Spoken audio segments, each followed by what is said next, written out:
Dernière virée en Italie pour parler du genre qui a eu le plus de succès dans le monde et dont même aujourd'hui on continue d'en entendre parler. Et pourtant, s'il n'y a plus beaucoup de films comme cela, il y a en revanche une flopée d'influences et malheureusement de stéréotypes sur ce genre d'exploitation. Car oui, l'Italie a souvent été associée à ce qu'on appelle le cannibal movie. Bon, d'accord, c'est vrai que le cannibalisme existait au cinéma bien avant, mais pas dans ce contexte, croyez-moi. Le cinéma perçu comme horrifique en Italie a souvent été questionné sur sa représentation de la violence, mais avec les films de cannibales, il atteint sans doute son paroxysme. Car oui, là ce n'est pas dans la nazisploitation qui se retrouvait placée dans le cinéma d'horreur sans réelle raison, là nous sommes dans du pur cinéma d'horreur. Et s'il fallait donner un ancêtre au torture porn ou à n'importe quel autre genre violent aujourd'hui pire que le slasher, ce serait sans doute lui. C'est le genre de film qui a eu du succès pour le gore, l'ultra-réalisme, ses procès qui n'en finissent plus, etc. Pour un public habitué aux effets spéciaux numériques et aux images de synthèse, replonger dans le genre est un véritable défi, car même si des fois cela a vieilli, et on peut donc hurler au nanar, le dégoût, lui, est toujours là, et continuera sans doute d'être là. Les réalisateurs italiens voulaient plonger son spectateur dans ces faux documentaires que l'on appelle Mondo, plonger au cœur de l'action pour ne rien rater.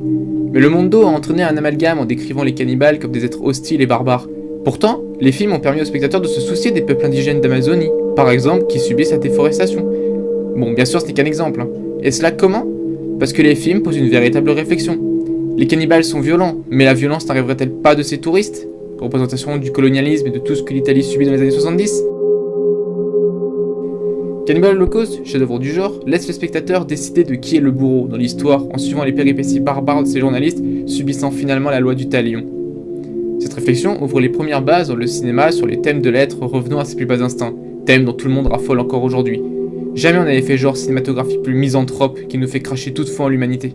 Et le pionnier du genre, c'est bien entendu Au Pays de l'Exorcisme, qui introduit toutes les bases du film de cannibale. La recherche du sang, les décors réels, l'évocation de la réelle cruauté, le tout dans un réalisme terrifiant.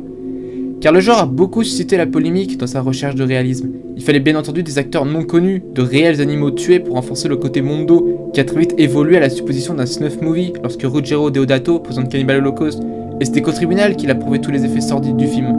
Bon, d'ailleurs je pense qu'il est nécessaire de se concentrer sur ce film uniquement pour comprendre l'ampleur du genre.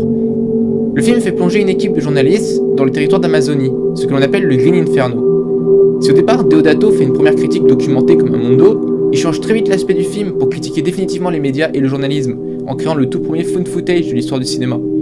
Ce qui veut dire que l'on a retrouvé des pellicules du documentaire des journalistes disparus pour être montrés au public. Le projet Blair Witch n'a donc rien inventé, et jamais les spectateurs n'ont vu de telles monstruosités à l'écran avant. En fait, l'effet était tellement sidérant qu'ils pensaient réellement que des acteurs étaient morts pour les besoins du tournage. Ce qui s'est avéré faux.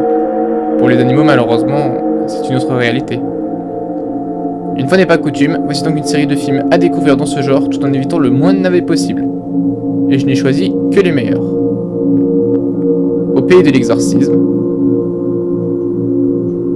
Suivi de La montagne du dieu cannibale. L'ultime monde cannibale. Cannibal Holocaust. Anthropophagus. La secte des cannibales. Cannibal Ferox.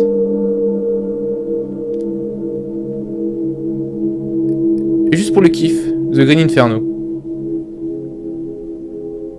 Et après on va poser la célèbre question, qu'est devenu ce genre aujourd'hui ? Ce qu'il faut comprendre, c'est que dans le cinéma d'horreur, il y aura eu un avant et un après le film de cannibale. La censure l'emportera rapidement sur le genre au fur et à mesure que les années passent. Pourtant, certains cinéastes essaient de rendre hommage au genre, comme Eli Roth pour The Green Inferno, pour ne citer que lui. Mais le mal est fait, le genre ne peut plus exister comme il a existé, car toute trace d'un mondo ou d'une réflexion sur la barbarie ne peut être faite aujourd'hui, avec des effets spéciaux assumés, une recherche du grand spectacle et son étrange second degré. Aujourd'hui, on cherche surtout à avoir peur et à dégoûter, mais il est difficile d'être choqué quand on sait qu'aujourd'hui le cinéma a des codes à respecter et des limites sur ce qui doit être montré à l'écran. Certaines choses ne doivent plus être montrées sur grand écran. Si les créateurs du genre sont peut-être considérés comme des psychopathes, alors ils auront réussi probablement à créer le genre le plus dégueulasse du 7ème art.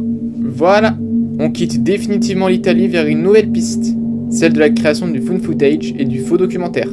Portez-vous bien, et moi je vous dis très bientôt.